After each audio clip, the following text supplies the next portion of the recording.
Happy morning. இது all to all channel. பாருங்கள் friends, நான் ஒரு டிஃப்ரெண்ட்டான கீரை கூட்டு செய்யணும். இதுக்கு எண்ணெய் ஊற்றியிருக்கேன். இந்த கரண்டிக்கு ஒரு கரண்டி எண்ணெய் ஊற்றியிருக்கேன். முழுசாக ஒரு 3 வெங்காயம் போட்டிருக்கேன். கடுகு, சீரகம், கட் பண்ண வெங்காயம் ஒன்று போட்டு இது முழுசாக இந்த வெங்காயம் போட்டிருக்கேன். இந்த கீரை கூட்டோடு இந்த வெங்காயம் சாப்பிடும்போது ரொம்ப சூப்பராக இருக்கும். இது பார்த்திங்கன்னா சாப்பாட்டோடு சேர்த்து சாப்பிட்றதுக்கு நல்லா இருக்கும். சைட் டிஷ் ஆட்டம் தயிர் சாதத்துக்கு வச்சு சாப்பிட்றதுக்கு ரொம்ப அருமையாக இருக்கும்.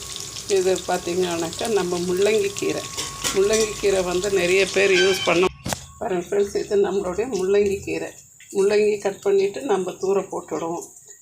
இது ரொம்ப உடம்புக்கு ரொம்பவே நல்லது. இங்கே கர்நாடகாவில் இந்த கீரை ரொம்பவே யூஸ் பண்ணுவாங்க.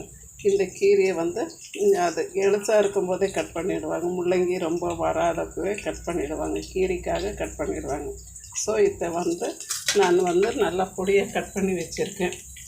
அந்த முழுசாகவே அந்த வேரை வெட்டிட்டு ஒரு 2 வாட்டி தண்ணியில் ஊற போட்டு கழுவுனோன்னா அதில் உள்ள மண்ணெல்லாம் போயிடும். அதுக்கப்புறமா வாஷ் பண்ணோன்னா நம்ம ஈஸியாக கழுவிடலாம். இது கூட பாருங்கள், வெங்காயமும் தக்காளியும் நான் 1-2 அரைச்சி வச்சுருக்கேன். அதை சேர்த்துக்கிறேன். இப்போ இதுக்கு தேவையான மசாலாங்க நம்ம ஆட் பண்ணிக்கலாம். இது கொஞ்சம் மஞ்சள்தூள், உப்புத்தூள், மிளகாத்தூள், தனியாத்தூள் ஆட் பண்ணலாம். பாருங்கள் ஃப்ரெண்ட்ஸ், நம்மளுடைய மசாலா நல்லா எண்ணெய் விட்டு வந்துடுச்சு. இப்போ நம்ம கட் பண்ணி வச்சுட்டு கீரையை போட்டுடலாம். இப்போ நம்மளுடைய கீரை எப்படி நல்லா பச்சைன்னு அழகாக இருக்கணும்னாக்கா, நல்லா பார்க்கறதுக்கு அட்ராக்டிவாக இருக்கணும்னா ஒரு 1/4 ஸ்பூன் to 1/2 ஸ்பூன் நீங்கள் சுகர் ஆட் பண்ணிக்கலாம்.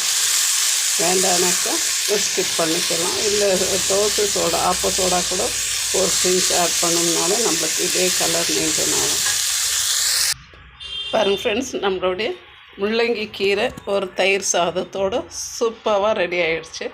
இது எல்லாம் சாப்பிட்டு பாருங்கள், என்ஜாய் பண்ணுங்கள். ப்ளீஸ் லைக் பண்ணுங்கள், ஷேர் பண்ணுங்கள், சப்ஸ்கிரைப் பண்ணுங்கள். தேங்க்யூ ஃபார் வாட்சிங் ஃப்ரெண்ட்ஸ்.